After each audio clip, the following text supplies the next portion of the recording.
Anyone who's new to this video should first go here and read and see the first part of this video, because without that you're going to have a hard time extending that to what I'm talking about now.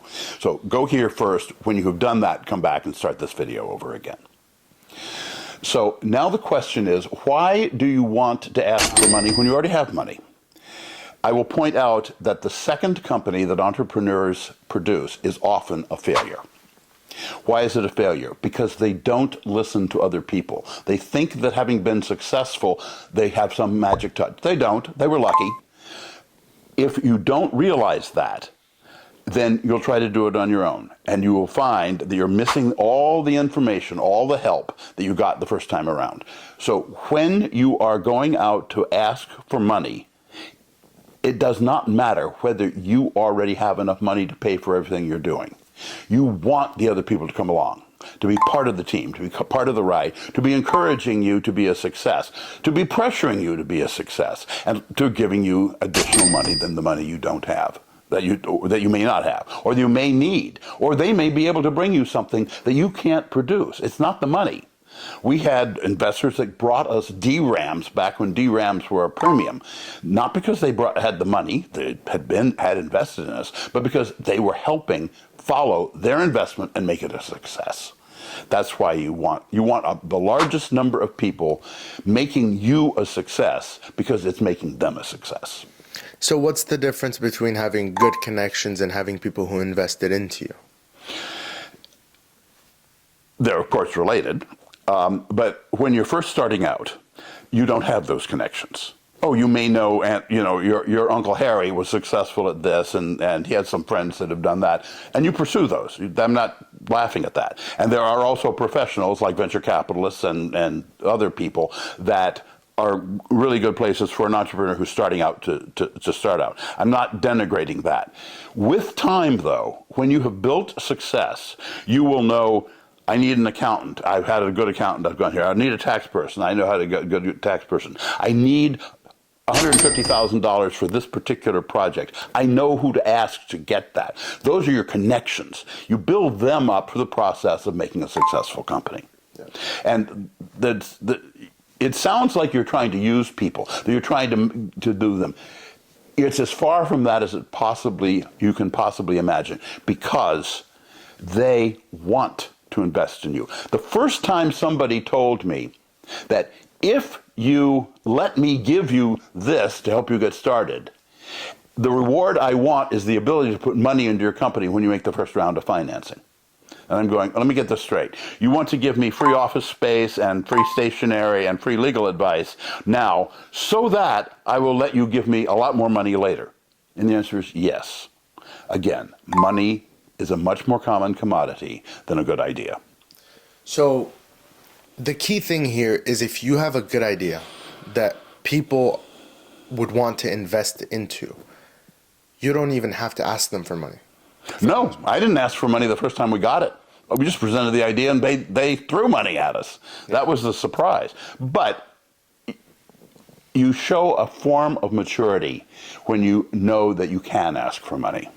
And you're saying, I need this amount of money, I will use it for this, this, this, and this. And I'm giving this amount of the company for it. Was there a time that you had a lot of money, but you still asked for more? Oh yeah, absolutely. Certainly after the first company was a success, I could have funded the whole thing myself. And I very intentionally did not. Because I very intentionally didn't try to run it myself either. I went through and had a partner again. I went through and hired people that could help me build it up. But most important, I went to outside investors to invest in. People who were either smarter than me or had more money than me, but could give me advice. I'm not as interested in dumb money. Sometimes you have to take it because you need the money.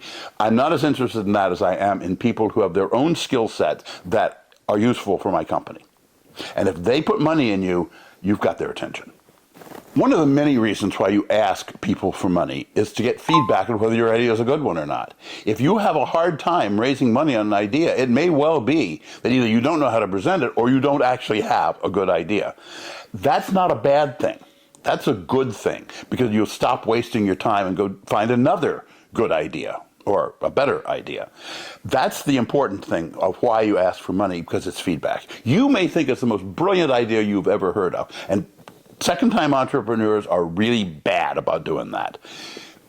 When somebody you go to that you trust and that you know has been successful tells you, not interested. Once or twice, 3 or 4 times, who cares? But if that continues to happen, maybe you should reconsider what you're doing and save yourself an awful lot of time and effort and go do it in a different way or do something else in a different way. Now, that's not to say that you should give up on your first opposition. People who give up the first time somebody says no are fools. People who continue to beat a dead horse after everybody they can think of has told them no, that's a bad idea.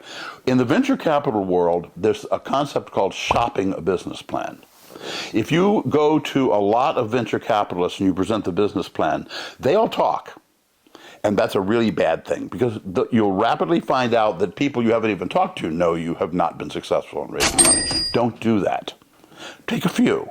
If it works, it works. If it doesn't, go do something else or go find another source of ideas.